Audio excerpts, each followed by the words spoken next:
मन ही मन को जानता, मन ही मन से फ्री। मन ही मनमानी करें, मन ही मन का में मंजू में मन बावरा, मन की अद्भुत रे मन के हारे हार है। मन के जीते थे, सच बात है। जैसे जिसकी मति वैसी उसकी गति, हम वो सब कुछ कर सकते हैं जो हम करना चाहते हैं, यदि हमारा मन हमारे नियंत्रण में है। मन मनुष्य के शरीर का वह हिस्सा है जो दिखाई तो नहीं देता पर होता बहुत शक्तिशाली है। भगवान कृष्ण ने कहा है कि यदि मन तुम्हारा स्वामी है और तुम उसके अधीन हो तो वो तुम्हें माया के बंधन में जकड़ कर रखेगा, और जब तुम मन पर काबू पा लोगे और उसके स्वामी हो जाओगे तो वही मन भी मोक्ष के द्वार तक ले जाएगा। पर मन को दास बनाना इतना आसान रहा है। मन तो बंदर की तरह उछलता है, कभी यहां तो कभी वहां, वह तो वही काम करता है जो उसे मना किया जाता है। एक दो भी था, उसके पास एक गधा था, एक बंदर, और एक पुत्री पुरुष गधे पर कपड़े लाकर उसे घाट ले जाता है और बंदर और बकरी को घर छोड़ जाता है। जैसे ही दो भी बाहर निकलता, बंदर अपनी रस्सी खोलकर उछल कूद करता, सामान इधर उधर फैक्टर, जो कुछ भी घर में को रखा होता रखा जाता, और धोबी के आने से पहले बकरी की रस्सी खोलकर खुद को अपनी रस्सी में बांध लेता, और जब धोबी घर आता तो घर की हालत देखकर बार बकरी को पड़ती, क्योंकि बकरी खुली मिली। बस यही बंदर है हमारा मन और बकरी है। हमारा शरीर नियंत्रित हमारा मन नहीं होता है और भुगतना हमारे शरीर को पड़ता है। अब सवाल ये उठता है कि ये बंदर यानी हमारा मन जो उछल कूद करता है, बकबक करता रहता है, इसे कैसे रोकें? कैसे रोकें उन विचारों को जो लगातार हमारे मन को भटकाते रहते हैं, जो लगातार हमारे मन में आते रहते हैं? हमारे मन में एक दिन में 60 से 80 हजार तक विचार आते हैं, और यदि हम गौर करेंगे तो इनमें से ज्यादातर विचार नकारात्मक और बेकार के होते हैं। लगभग 90% तक इन्हें कैसे रहते हैं रोका जा सकता है। अगर हम सामान्य स्तर पर बात करें तो विचारों को मन मस्तिष्क में आने से हम रोक नहीं सकते, क्योंकि मन में विचारों का आना तो स्वाभाविक है, जिससे शरीर में खून दौड़ता है और बाकी क्रियाएं होती है। वैसे ही मन में विचार आते हैं, पर हाँ, हम विचारों को नियंत्रित जरूर कर सकते हैं, और विचार नियंत्रित होंगे तो मन अपने आप फिर हो जाएगा।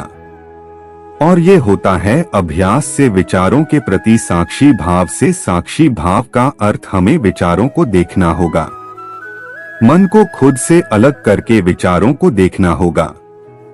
मन से एक दूरी बनाकर अब आप सोच रहे होंगे कि अपने मन से हम अपने आप को अलग कैसे कर सकते हैं।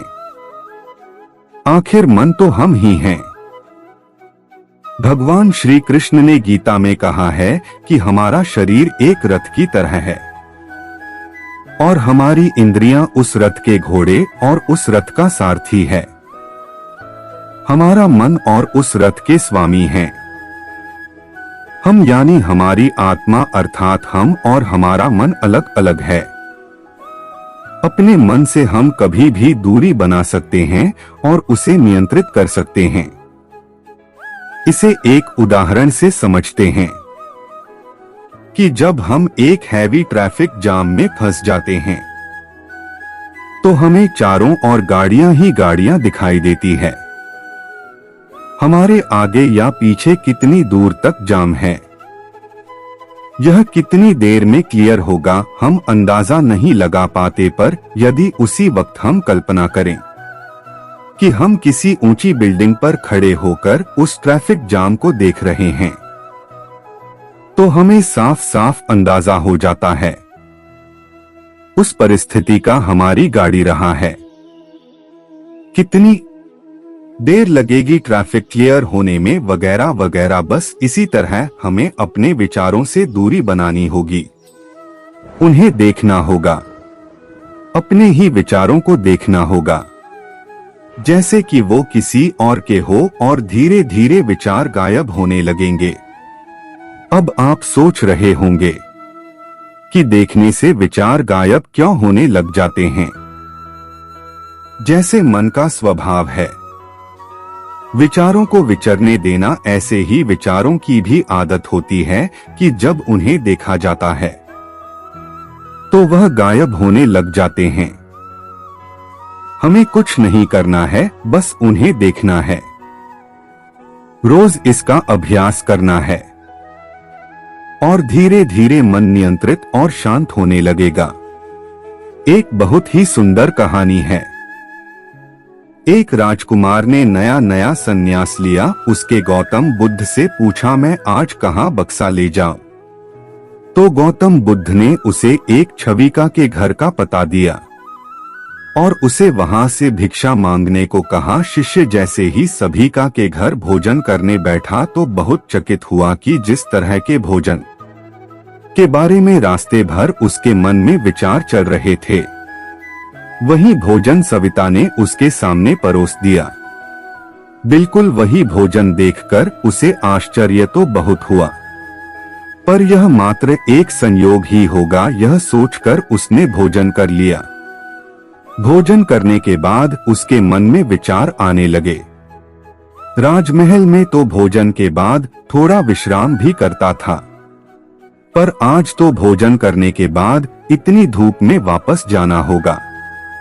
वह यह सोच ही रहा था कि श्रमिकों ने कहा, भंते भोजन के बाद तनिक विश्राम कर लोगे तो बड़ी कृपा होगी। भिक्षुक फिर हैरान हुआ, मेरे मन के विचार सभी का तक कैसे पहुँचे? पर उसने फिर इसे सहयोग समझा। सभी ने चटाई डालती। भिक्षुक विश्राम करने लेता तो उसके मन में फिर से विचार आने लगे। कल राजकुमार था, भिक्षुक हो कल कोमल थे, आज कठोर बिस्तर है, कल देखभाल के लिए आसपास थे, आज अकेला का दरवाजा से लौट रही थी कि वापस फिर मुड़कर बोले, भंते यही तो जीवन है। परिवर्तन जीवन का नियम है और हम इस दुनिया में अकेले ही आए हैं और यहां से अकेले ही जाएगा, बाकी तो सब मोह माया है। अब तो भिक्षुक चौंक कर उठ गया। अब तो इसे सहयोग मानना असंभव था। वह घबराया और वहां से तुरंत जाने की आज्ञा मांगी। वह भिक्षुक तेज कदमों से गौतम बुद्ध के पास पहुंचा और जाते ही कहा, तथागत मैं वहां अब कभी नहीं जाऊंगा। बुद्ध ने पूछा, क्या हुआ? क्या भोजन ठीक नहीं था? के सम्मान में कमी थी?